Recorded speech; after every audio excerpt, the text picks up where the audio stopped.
First thing we're going to do is cook up our sausage. The only thing I have here is just some country sausage links that I buy locally. Hopefully you can see that. And so I didn't have any loose sausage meat, so I'm just going to open these up from the casing and cook these sausages up as you would if it was just loose sausage meat. This is a spicy sausage, country breakfast style. Alright, as you can see, all I'm going to do is just keep breaking this up.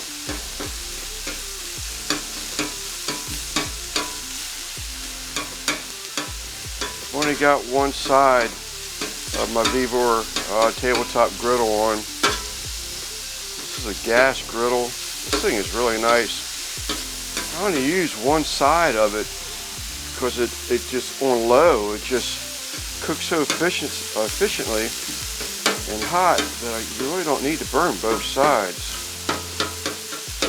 So we're going to just use the one side and get some grease on this thing so we can cook our eggs up next. Maybe I'll even put some bacon on there first. We'll see. We'll bring it back. Alright, next thing we're going to do is just get a little bit of this red onion on there. That's also going to go into the omelet. I just want to cook it up lightly. So up next is that we have a Poblano that we grew last year. Taking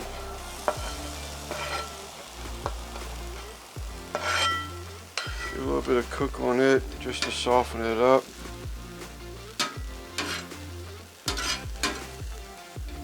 And when I cook, I'm only cooking for the wife and I, so that's why you're not seeing these huge piles of onions and green peppers, or Poblano peppers in this case, but it's just my wife and I, and she's not a big onion eater. She will eat them, but not as heavy as I will. And the Poblano is the same thing. So just get enough in there for the taste. I have got 6 eggs in a bowl. I'm going to beat and then add cheese to. Cheddar cheese. I've got Mexican creamy Kraft cheese. We're going to add into that.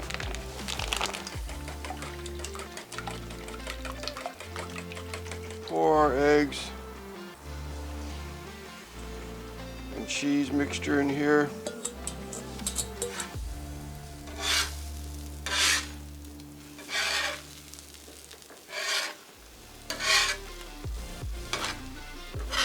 Alright, I'm going to go ahead and bring everything else in together.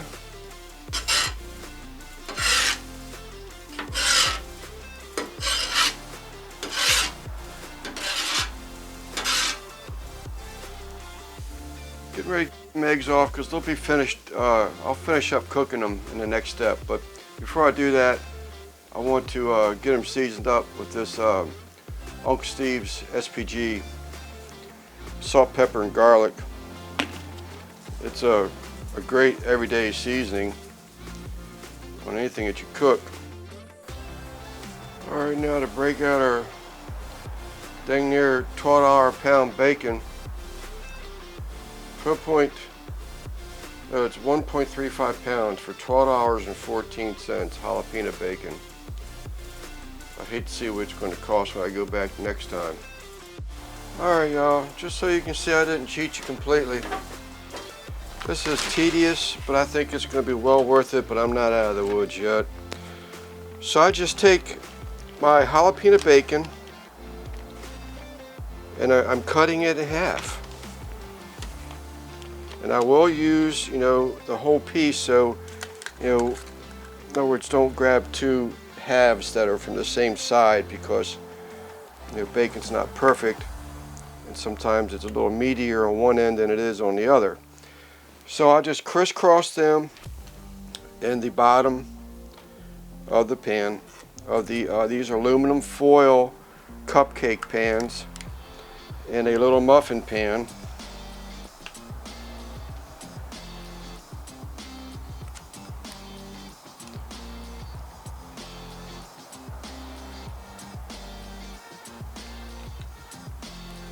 push them down in there. I take 1 tablespoon of my scrambled egg, poblano pepper, onion, and cheese, and country breakfast sausage, and push it down into it.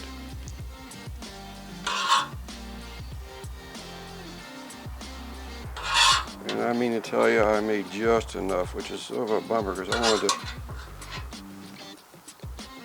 wanted to eat some of them eggs because they look good.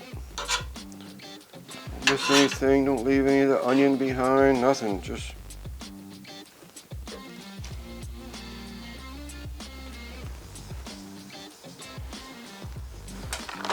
alright. Then I'll come in here with just a little pinch of cheese.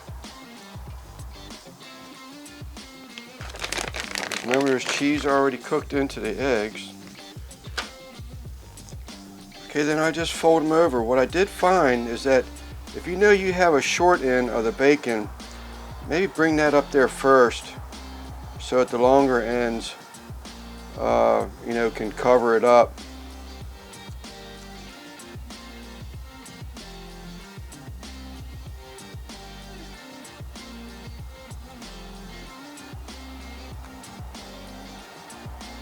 You just sort of kind of make yourself a little bit of a muffin there.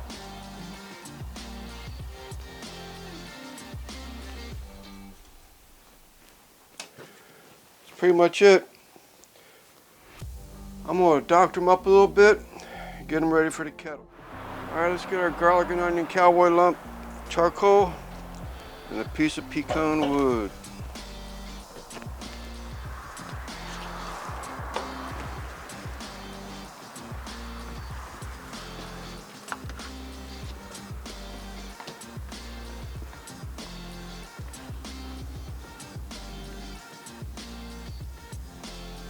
Alright, there you have it.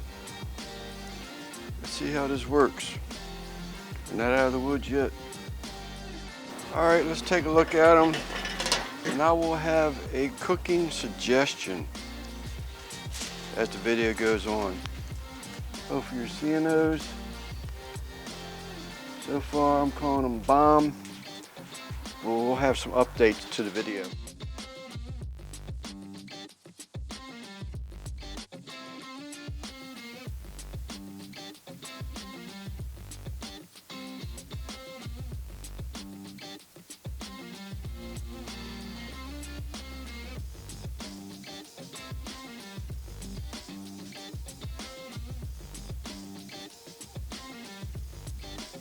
Alright, we are back.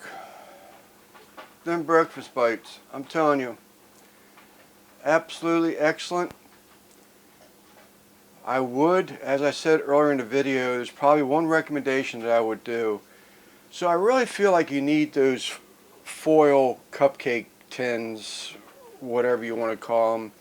They're not actually tins, they're oven safe, but you need to try to keep the shape of that breakfast bite so that the cupcake tin is pretty important inside of a muffin tin. Now you could probably, if you wanted to, just make them in a muffin tin or tin, but the reason why I put them in the full cupcake thing first is because I knew as the bacon cooked it was going to render fat.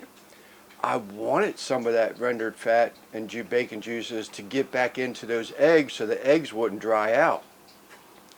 But it's too much. Even poking a hole in the bottom of that cupcake thing, as I did, the grease has no place to go, so it sits in that tin.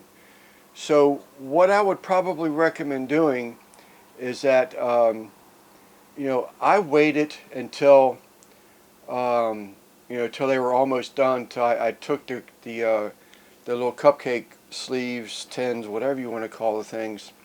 I'm not a baker.